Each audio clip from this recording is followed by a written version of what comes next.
Hi hello welcome back my channel. ഇന്ന് ഞാൻ വന്നിരിക്കുന്നത് ഒരു പുലാവിൻ്റെ റെസിപ്പി ആയിട്ടാണ്. പാലക്ക് വെച്ച് നമുക്ക് ഇതെങ്ങനെ തയ്യാറാക്കുമെന്ന് നോക്കാം. പെട്ടെന്ന് തന്നെ വീഡിയോയിലേക്ക് പോകാം. ആദ്യം തന്നെ റൈസ് വേവിച്ചെടുക്കണം. അതിനായിട്ട് ഒരു പാത്രത്തിൽ വെള്ളം വെച്ചിട്ടുണ്ട്. അത് തിളച്ചതിന് ശേഷം അതിലേക്ക് ഉപ്പിട്ട് കൊടുക്കാം. ഇനി അതിലേക്ക് ഏലക്ക, തക്കോലം, ഗ്രാമ്പൂ, പട്ട, വെല്ലം ഇട്ട് കൊടുക്കാം. വെള്ളം നന്നായി തിളച്ചതിന് ശേഷം ബസ്മതി റൈസ് നന്നായിട്ട് കഴുകി അരമണിക്കൂർ വെള്ളത്തിലിട്ട് കുതിർത്തതിന് ശേഷം കഴുകി വെള്ളം വാരാൻ വെച്ചതിന് ശേഷം നമുക്ക് തിളച്ച വെള്ളത്തിലേക്ക് ഇത് ഇട്ട് കൊടുക്കാം. അരി ഇട്ടതിന് ശേഷം നന്നായിട്ട് ഇതൊന്ന് ഇളക്കി കൊടുത്തതിന് ശേഷം ഹൈ ഫ്ലെയിമിലിട്ട് ഇത് നന്നായിട്ട് വേവിച്ചെടുക്കാം. ഒരുപാട് വെന്ത് പോവാതിരിക്കാൻ ശ്രദ്ധിക്കണം. ഒരു 90% വരെ ഇത് വെന്ത് കിട്ടിയാൽ മതി. 1 ടേബിൾ സ്പൂൺ സൺഫ്ലവർ ഓയിൽ കൂടി ഇതിലേക്ക് ചേർത്ത് കൊടുക്കാം. ഇപ്പോൾ ഇവിടെ ഹൈ ഫ്ലെയിമിൽ 8 മിനിറ്റ് വേവിച്ചെടുത്തിട്ടുണ്ട്. ഇത് വെന്തോ നോക്കാം. ഇതിവിടെ റെഡി ആയിട്ടുണ്ട്. അപ്പോൾ ഇത് വേകാൻ 8 മിനിറ്റ് ആണ് എടുത്തിരിക്കുന്നത്. ഇനി ഇതൊരു അരിപ്പയിലോട്ട് മാറ്റാം.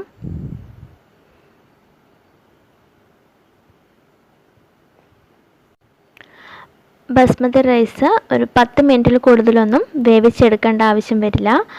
ഹൈ ഫ്ലെയിമിലിട്ട് ഒരു 8-10 മിനിറ്റിനുള്ളിൽ അത് കറക്റ്റ് വേവ് കിട്ടുന്നതാണ്. അങ്ങനെ ഇത് അരിപ്പയിലോട്ട് മാറ്റിയിട്ടുണ്ട്. ഇനി നമുക്ക് ഇതിൻ്റെ ചൂടൊന്ന് മാറാനായിട്ട് മാറ്റി വെക്കാം. ഇനി നമുക്ക് പാലക്ക് ഒന്ന് അരച്ചെടുക്കണം. ഇത് ചൂടുവെള്ളത്തിൽ ഉപ്പും മഞ്ഞൾപ്പൊടി ഇട്ട് നന്നായിട്ട് തിളപ്പിച്ചെടുത്തതാണ്. ഇനി ഇതിലേക്ക് ഇഞ്ചിയും വെളുത്തുള്ളിയും ഇട്ട് കൊടുക്കാം. ഇത് നന്നായിട്ട് അരച്ചെടുക്കണം.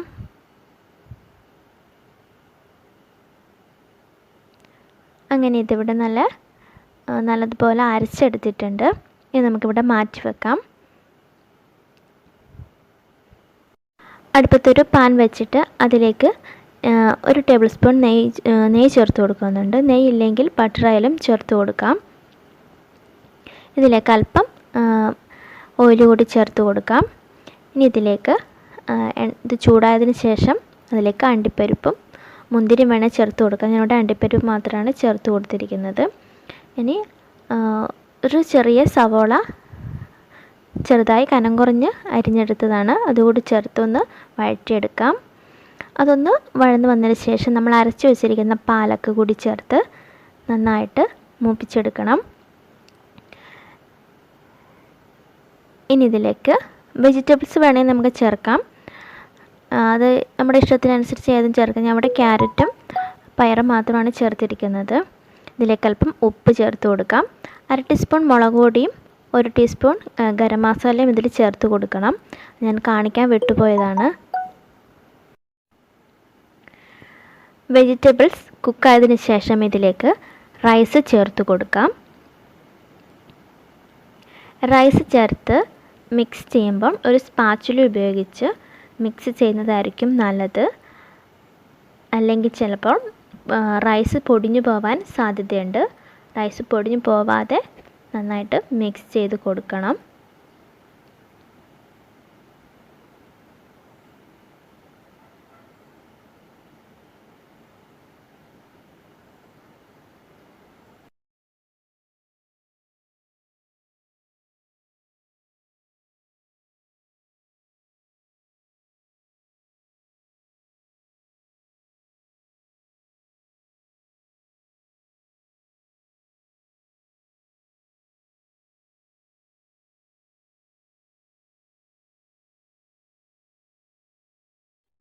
ഇത് നന്നായി മിക്സ് ചെയ്ത് കൊടുത്തതിന് ശേഷം ഇതിലേക്ക് അല്പം നാരങ്ങ നീര് ചേർത്ത് കൊടുക്കാം. ഞാനൊരു ചെറിയൊരു നാരങ്ങയുടെ ഒരു പകുതി നാരങ്ങ നീരാണ് എടുത്തിരിക്കുന്നത്. അതിലേക്ക് ചേർത്ത് കൊടുത്ത് നല്ലതുപോലെ മിക്സ് ചെയ്ത് കൊടുക്കാം.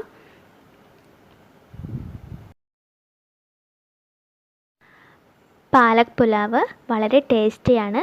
അതുകൊണ്ട് തന്നെ എല്ലാവരും തീർച്ചയായും ട്രൈ ചെയ്ത് നോക്കണം. ട്രൈ ചെയ്ത് നോക്കി ഫീഡ്ബാക്ക് അറിയിക്കാൻ മറക്കരുത്. വീഡിയോ ഇഷ്ടപ്പെട്ടിട്ടുണ്ടെങ്കിൽ ലൈക്ക് ചെയ്യാനും ഷെയർ ചെയ്യാനും സബ്സ്ക്രൈബ് ചെയ്യാനും മറക്കരുത്. അടുത്തൊരു റെസിപ്പിയുമായി വീണ്ടും കാണുന്നതുവരേക്കും bye from Nayana Ratheesh. Thank U.